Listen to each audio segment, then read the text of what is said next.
The modern commercial flight deck relies on a clear chain of command. For decades, the aviation industry operated on the assumption that the captain's word was absolute law, dictating every aspect of the flight. That rigid hierarchy creates a systemic vulnerability. When the most experienced pilot in the cockpit makes an unsafe, non-standard decision, the safety net begins to unravel. A major risk during an in-flight crisis is a passive co-pilot. If a first officer hesitates, assumes the captain knows best, and quietly waits for them to self-correct, the danger multiplies rapidly. This timeline charts a flight anomaly and the rapid decrease in available recovery time. As seconds tick by without an intervention, the window to correct an error shrinks. If standard operating procedures aren't enforced immediately, the aircraft reaches an unrecoverable state. Let's apply this to the flight deck of an Airbus A320. The captain suddenly inputs a heading or altitude that clearly violates procedure. The burden to stop an impending disaster now rests entirely on the pilot in the right seat. Upholding flight safety requires an active defense.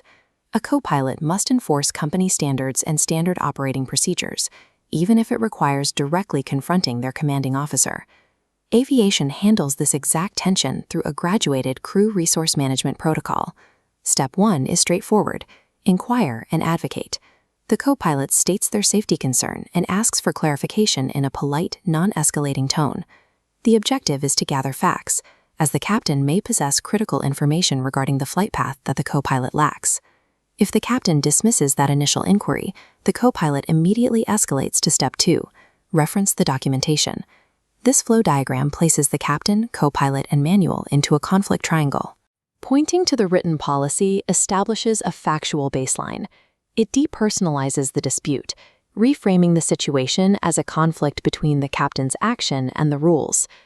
These first two internal tactics are designed to de-escalate tension quietly.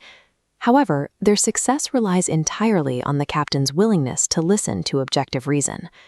On our A320 flight, the captain brushes off the manual and continues the unsafe approach.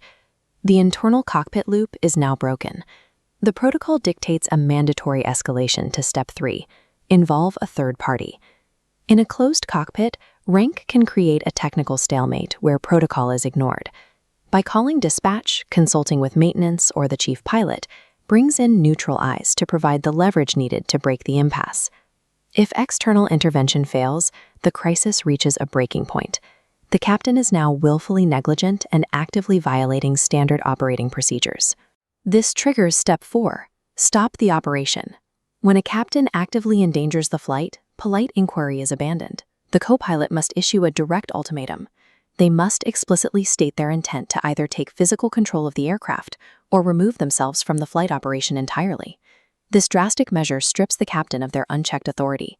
It forces an immediate halt to the dangerous behavior and mandates a return to a safe environment. The co-pilot's ultimate operational loyalty belongs to the safe operation of the aircraft.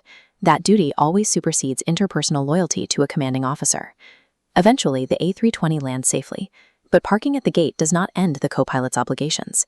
The resolution sequence concludes with step 5, report up the chain of command. The co-pilot must file an official report, such as an Aviation Safety Action Program or ASAP report.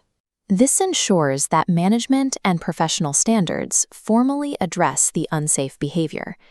This paperwork prevents the incident from being ignored. It protects the airline and the future flying public from an ongoing systemic hazard. Modern airlines look for professionals with the integrity to assist their captain and the durability to enforce company policy when a superior deviates from it. Enforcing safety standards is the final responsibility of the professional pilot.